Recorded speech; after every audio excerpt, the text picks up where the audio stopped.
As the creature was walking around the car, I noticed the face of the creature.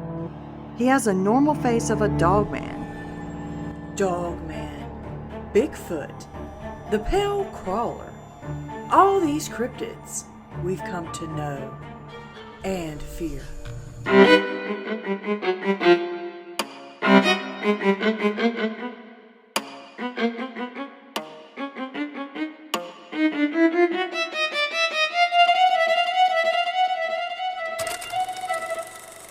Hey everyone, welcome back to another creepy cryptid history. I'm your host, Brooke, and today it's going to be a little different. I'm going to be reading some scary cryptid stories that y'all have sent to me. Yes, subscriber sent cryptid stories.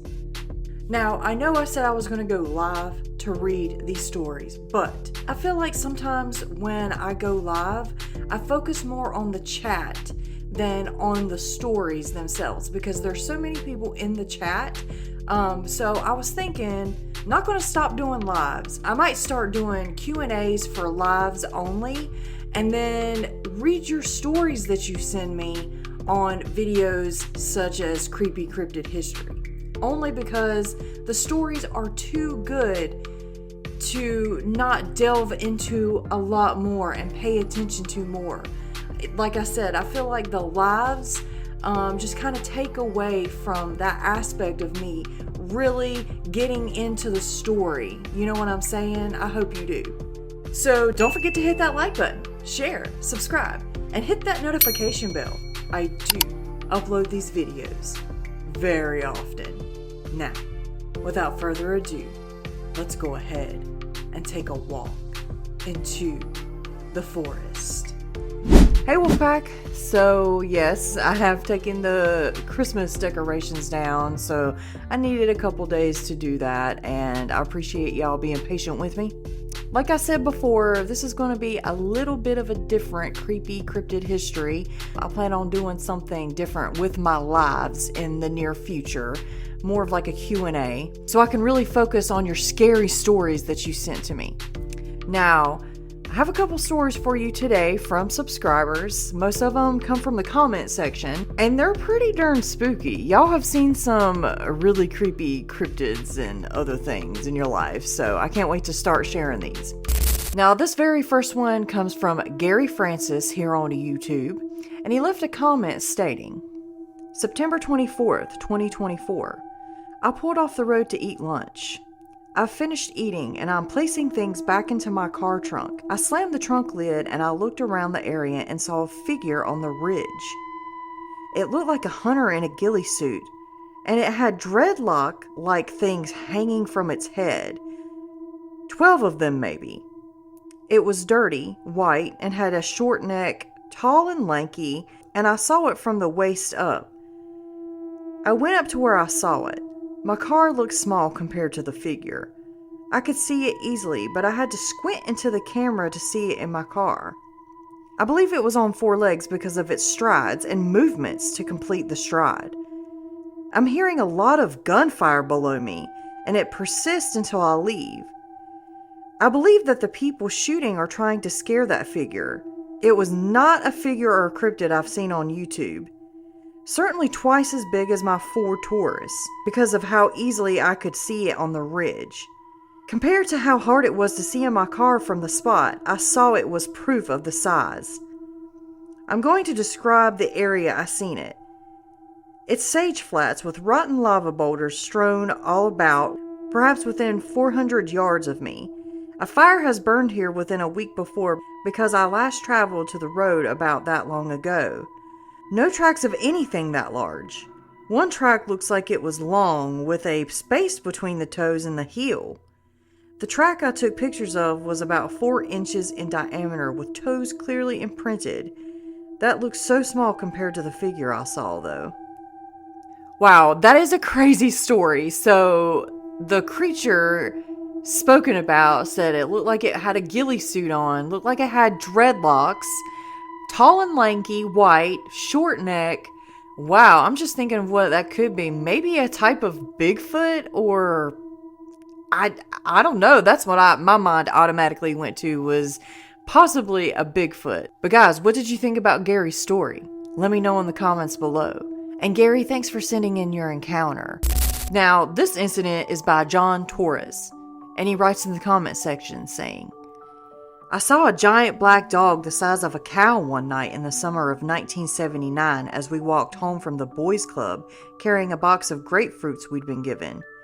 My friend saw it first and repeatedly insisted that I look at the giant black dog, but I repeatedly laughed and refused to look because I was sure that he was merely trying to scare me.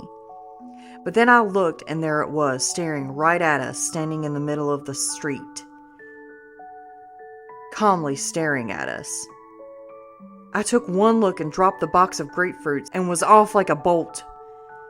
I knew the size of cattle because there was a lot of stockyards somewhere near my house that we frequently passed to get on the highway. Probably the strangest thing I've ever seen in my life, he states. Wow. Yeah, if I were to see a dog bigger or as big as a cow, that would automatically send red flags. That was either a werewolf, a dog man, or some other kind of wolf dog-like cryptid. Thank you, John, for sending in your story. And guys, Wolfpack, what do you think about John's story? Let me know in the comments below. Now, this story right here is by Revolution Records 316 here on YouTube again. They state, my encounter with a dog man, October 13th, 2002. I live in Chickasha, Oklahoma. 22 years ago, my mom, dad, and uncle lived in the town of Rush Springs, Oklahoma. I did have an encounter with a dog man 3 miles west and 3 miles north of the town in Rush Springs. I went to my ex-girlfriend's house for dinner with her mom and sister. She lived in a somewhat log cabin style house. After dinner, it was around 7:30 p.m. I went to my car. I had a GEO Metro car. As soon as I go to my car, I caught a glimpse to my right, facing north along a back road.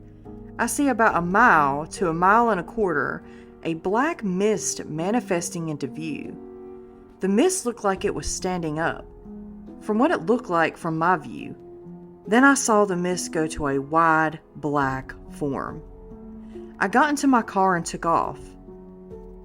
By the time I got to the first stop sign, I looked in the rear view mirror and noticed it was approximately 1/2 mile behind me. When I got to the second stop sign and looked in my rear view mirror, it was in my black bumper. Irony of this, I had a loaded pistol crossbow in the passenger seat. While I'm at the second stop sign, I was frozen with terror. So I threw my hoodie over my head. By utilizing my military training, learned how to control my breathing, was able to remain still. As the creature was walking around the car, I noticed the face of the creature. He has a normal face of a dog man. However, the face was wider, the nose and ears was 1/2 inch shorter, and the eyes were more of a fiery reddish orange with a golden glow. I observed him walking around my car, with my right hand on the pistol crossbow. As soon as he got to the rear of the car, I watched through the rearview mirror for more than 5 minutes, until he turned his head. As I thought the coast was clear, I punched it to the last stop sign on the curve of Highway 19 going down Sterling, Oklahoma. I looked in the rearview mirror and saw him turn around and start running towards me. Instead of stopping, I California rolled through it. I had the car going about 90 miles per hour. When I got to the town limits, I slowed to the normal speed. After crossing the Highway 81 and Highway 19 intersection, I finally made it into town and made it home. As I ran into the house and accidentally slammed the door, my late mother asked me if I was okay. I gave her the "leave me the hell alone" look. My dad then made a joke and asked, "I take it you saw a ghost?" I gave him a dirty look. Around 12 a.m. midnight, I woke up and noticed the creature's shadow walking around my bedroom window. I remained silent until 6 a.m. Around 8 a.m., my mother goes out to check on the flower bed and noticed something strange. She ran inside and asked us, While my dad and I were having our morning coffee, she asked, "Why in the hell are those large dog prints in my flower bed?" We looked at her and said, "What do you mean?" She said, "Follow me." We go outside and notice the large dog prints in the flower bed. I told her that was not a dog. It must have followed and tracked me home. She gave me the scared shitless look. My mom asked if I was going to talk to a local police officer about what happened. I told her that there was basically nothing they could do except go and investigate the area. One local police officer in plain clothes, I didn't catch his name, pulls me aside and advised me that he saw the same thing. However, it was a local legend and no one talks about it. To this day, I have no idea if the cop is still around or if he had passed away. We both knew one part of the town's dirty history of cryptids living in the countryside of Rush Springs, Oklahoma. 22 years later, 2 weeks ago, I asked my dad if he knows what a dog man is. He basically told me he didn't want to talk about it. He had heard stories before, and I told him, well, hell, Rush Springs has hidden history that no one is sharing. As soon as hopefully this week and we get my dad's car fixed, we are going to go and get a video of the area where my dogman encounter took place. Wow, guys, that was actually a really scary story. There's a lot of stories where people have actually encountered these dogmen and they do stalk them days later or months and weeks, even years later. So that in itself is scary. I'd be interested to see these pictures. If you can get any kind of evidence of the said dogman or around the area of where you're going, that would be awesome. Man, guys, thank you so much for sending in your stories. I really hope that you enjoyed this creepy cryptid history. Like I said, send me any more stories that you have and I can read them on here and give them the proper evaluation that they deserve instead of going live and barely having a chance to talk about them or look at them because we're so immersed in the chat. And if you have any ideas for more live events that we can do, more than a Q&A, let me know in the comments. Well, everyone, what did you think about those subscribers sent cryptid stories? Let me know in the comments below. Do you have your own cryptid story or just plain out paranormal story? Send your encounters to me. You can email me or you can just leave it in the comments. And as always, I want to give a shout out to all of the members of the channel. Guys, thank you so much for what you do. You really do help this channel more than you know. And everyone, make sure you check out the merch. There's always a sale going on for 20% off your entire purchase when you put in the discount code Wolfpack at the end. And Wolfpack, remember, keep your head up, keep your paws up, stay strong, turn to Jesus, thank God on the daily, no matter what you're going through. And don't forget to like and subscribe to this channel. Thank you so much for stopping by and giving this video a watch. I will see you in the next. Bye.